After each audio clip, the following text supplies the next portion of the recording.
You've reached the Do Your Best Until podcast. I'm your host, Michael Von Williams. The Do Your Best Until podcast is sponsored by Aquamatic Irrigation. If you live in Houston or surrounding area and need a lawn sprinkler system or lawn sprinkler system repairs, please visit www.aquamaticirrigation.net. I would like to share a Maafa 2018 technical script written and created by Susan McCalpin. This Maafa script will also be delivered by the Windsor Village United Methodist Church Choir Sunday, February 16, 2025 at the 9:20 a.m. service under the direction of Kathy Taylor Outley. You may also view it on YouTube. Maafa is the Swahili word for great disaster or great tragedy. It is a term used to refer to the centuries-long enslavement and murder of millions of Africans.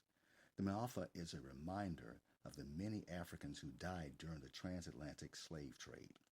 The Maafa is also an invitation to honor ancestors who suffered during the Middle Passage.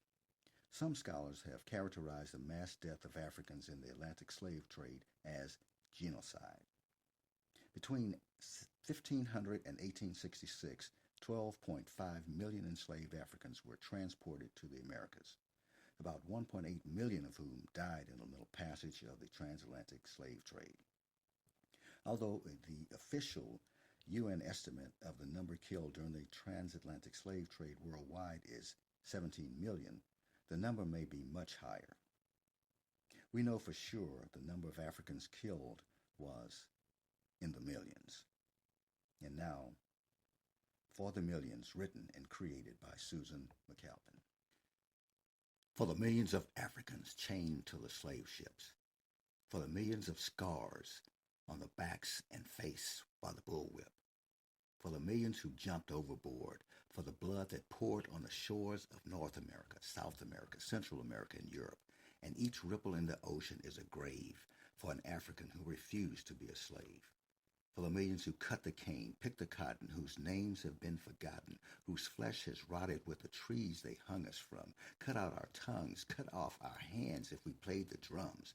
For the millions who were shot, hung, beat to death, tarred and feathered, boiled in oil, whiplash, backlash, croker-sacked and thrown in a river, castrated, miseducated, segregated, and integrated, legislated by the constipated. For the millions.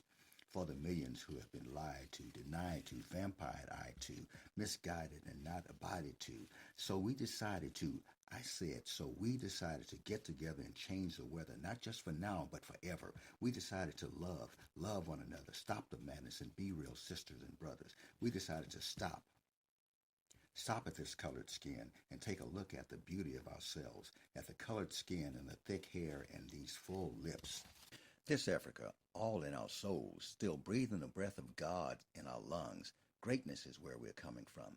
For the millions who marched, who sang, who prayed, sat in, laid in, lived in, jailed in, boycotted, picketed, spat at, cursed at, yelled at, like black's not where it's at, and we should be satisfied to ride in the back? Oh no, this is for the Fannie Lou Hamers and the Rosa Parks, the Eula Mae Johnsons, Harriet Tubmans, Sojourner Truths, Eleanor Bumpers, Assata Shakur, and Gwendolyn Brooks, and for the Martins, Malcolms, the Erics and Altons, the Panthers, Walters, Tamir, Langston Richards, Malik, Nat, Senku, Kunta Kinte, Emmett Till, Trayvon Martin, Robbie Tolan, George Floyd, and Philando Castile too. For the millions who have always known that no matter what, truth crushed to earth shall rise again, no matter how many bullets, prisons, diseases, and death. No one can take our breath away. We are here to stay. No matter how much liquor and crack, nothing can kill the fact that we are a divine creation, started civilizations, built a pyramid and a sphinx, taught the world how to pray and think, not to mention the inventions we never got credit for, and all the babies we raised even when our own were ignored. For the millions with the fire in their souls that burn so bright and the strength of our will so dominant as the night, even when we have nothing to say, we utter sounds that put color and spice in the day. For the millions who are ready to turn this thing around, who are tired of being tired and crawling on the ground, it's time to return to our spiritual home, reclaim our throne, and leave this American nightmare alone. For the millions.